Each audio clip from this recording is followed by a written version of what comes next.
एक दिवस तुझी बॉडी फ्रीजमध्ये सापडेल असा माझ्या मैत्रिणी मला म्हणायच्या. पण मी विचार करायचे प्रत्येक जण असा नसतो. पण नाही, त्या बरोबर बोलायच्या. हे वाक्य आहे स्तुती सोनवणेचे, मृत्यूआधी तिने लिहिलेल्या 6 पानी चिठ्ठीमधले. डॉक्टर स्तुती सोनवणे 24 वर्षाची तरुणी होती. मास्टर्स ऑफ डेंटल सर्जरीचं शिक्षण घेणारी. मुंबईच्या अँटॉप हिल भागात स्तुती आपल्या आई वडिलांसोबत राहायची. रविवारी रात्री तिचे आई आणि वडील जेवायला बाहेर गेले. स्तुती त्यांच्यासोबत गेली नाही. सोमवारी सकाळी तिने बराच वेळ दार उघडलं नाही. वडिलांच्या हाकेला तिने उत्तर दिलं नाही.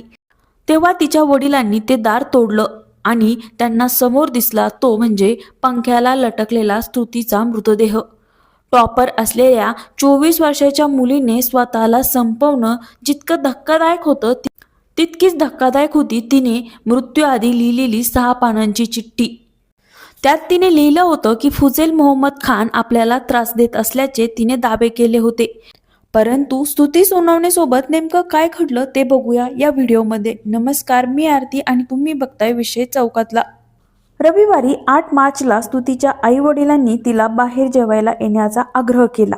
पण झोप आली आहे असं सांगून ती घरातच थांबली. तिच्या घरच्यांनी तिच्याशी बोलायचा प्रयत्न केला, मात्र ती फक्त हो नाही याच्या पलीकडे काहीच बोलली नाही.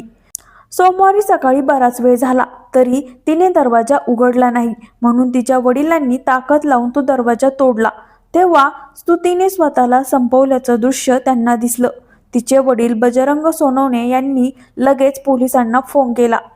स्तुतीचा मृतदेह सायन हॉस्पिटलला नेण्यात आला. तिथे तिला मृत घोषित करण्यात आलं.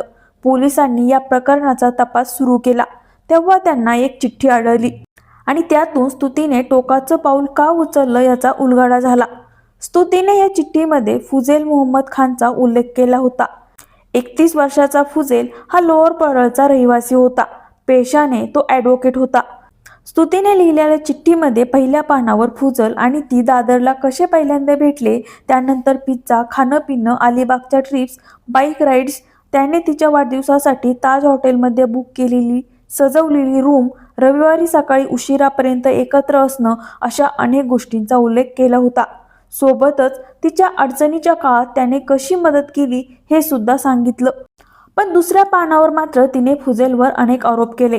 फुझेलने तिच्या चारित्र्यावर घेतलेला संशय, तिच्यावर ओरडणं आणि माझे वडील तुझ्याबद्दल बरोबर बोलतात हे म्हणणं, रिलेशनमध्ये असताना त्याने डेटिंग ॲप्स वापरणं, या सगळ्यामुळे आपण भावना शून्य झाला आहोत आणि टोकाचं पाऊल उचलल्याशिवाय आपल्याकडे दुसरा पर्यायच राहिला नाही, असं या चिठ्ठीत स्तुतीने लिहिले. त्यानंतर तिसऱ्या पानावर तिने मी आणि फुझेल वर्षभरापेक्षा जास्त वेळ एकत्र होतो. त्याला दारू पिणं, सिगरेट ओढणं अशा सगळ्या चुकीच्या सवयी होत्या. आम्ही डेट करत असताना तो बंबल ॲपवर होता. तो चुकीचा होता तरी मी सगळ्या गोष्टींकडे दुर्लक्ष केलं. कदाचित मी प्रेमात असल्याने केलं असेल, पण मी काम करत होते आणि माझं काम नीट सुरू होतं. पण मी असं काहीतरी करून मूर्खपणा करत आहे. चौथ्या पानावर तिने फुझेल आपल्यावर कसा ओरडायचा, आपल्याला कशी धमकी द्यायचा, त्यावेळी किती भीती वाटली हे सुद्धा लिहिलं आहे. त्याच पानावर तिने आपलं कुटुंबीय आणि डॉक्टर बांगा यांनी आपली कशी काळजी घेतली हेही सांगितलं. पण याच पानावर तिने अजून एक गोष्ट लिहिली होती. तिच्या मैत्रिणींना तिच्याबद्दल आणि फुझेलबद्दल सुरू असलेल्या वादाबद्दल माहिती होतं.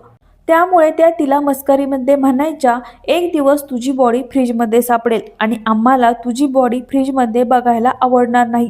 मला वाटायचं सगळेच जण असे नसतात, पण शेवटी माझ्यासोबत तेच घडलं, असं या चिठ्ठीत स्तुतीने लिहिलंय. शेवटच्या 2 पानामध्ये तिने आपल्या आई वडिलांची, बहिणींची आणि डॉक्टर बांगा यांची माफी मागितली. आपल्याला किती मानसिक त्रास होतोय आणि आपण हे सगळं सहन करू शकत नाहीये याबद्दल लिहिलं. आपला मृत्यू झाल्यानंतर पोस्टमार्टम करू नये अशी इच्छाही तिने या चिठ्ठीमध्ये व्यक्त केली होती. डॉक्टर स्तुती सोनवणेचा मृत्यू आणि त्यानंतर समोर आलेली ही चिठ्ठी यामुळे मोठी खळबळ उडाली. तिच्या वडिलांनी फुझेल मोहम्मद खानच्या विरोधात स्तुतीला स्वतःला संपवण्यासाठी प्रवृत्त केल्याप्रकरणी तक्रार दाखल केली. त्यानंतर फुझेलवर कलम 108 अंतर्गत गुन्हा दाखल करून पोलिसांनी त्याला अटक सुद्धा केली. पण या सगळ्यातला महत्त्वाचा प्रश्न म्हणजे स्तुती आणि फुझेलमध्ये नेमकं काय घडलेलं. तर स्तुतीचे वडील बजरंग सोनवणे यांनी माध्यमांशी बोलताना केलेल्या दाव्यानुसार 15 दिवसापूर्वी स्तुती घरामध्ये रडत होती. तेव्हा मी आणि माझ्या बायकोने तिला तू का रडत आहे विचारलं. तेव्हा तिने सांगितलं की मुंबई सेंट्रल डेंटल हॉस्पिटलचा HOD डॉक्टर वांगा मला टॉर्चर करतो, वाईट बोलतो. तुला लग्न करायची काय गरज आहे? मुली लग्न न करता राहतातच की, असं म्हणण्यामागे त्याचा उद्देश बरोबर वाटत नाही. आमची मुलगी मागची 5 वर्ष त्याच्यासोबत काम करायची. तो कधीही तिचं करिअर खराब करेल याची तिला भीती होती. पण आम्ही तिला सांगत होतो तुला घाबरायची काही गरज नाही. स्तुतीचा मृत्यू झाल्यानंतर ADR मध्ये पोलीस डॉक्टर बांगाचं नाव घेत नव्हते. आम्ही दबाव टाकून ADR मध्ये ते नाव घ्यायला लावलं, असा दावाही त्यांनी केला. सोबतच त्यांनी असंही सांगितलं की माझ्या मुलीने फुजलला आपण लग्न करूया असं सांगितलं. तेव्हा त्याने तिला आपल्या घरी नेलं. तेव्हा त्याच्या कुटुंबियांनी फुजेलला सांगितलं की तू हिच्यापेक्षा 8 वर्षांनी मोठा आहेस, ते धर्माने हिंदू आहे. तू जर हिच्याशी लग्न केलं तर आमचं जगणं कठीण होईल, या देशात राहणंही कठीण होईल. त्यामुळे तू हे लग्न करू नको. त्यानंतर फुजेलने स्तुतीला आपलं लग्न होऊ शकत नाही असं सांगितलं. त्यानंतर माझ्या मुलीची दुसऱ्या मुलासोबत ओळख झाली. त्या दोघांनी आपापला भूतकाळ विसरून एकत्र येण्याचं ठरवलं. या दोघांचं नातं व्यवस्थित सुरू असताना 2 जण मध्ये आले. बांगा आणि फुजेल दोघांनी तिला टॉर्चर करायला सुरुवात केली.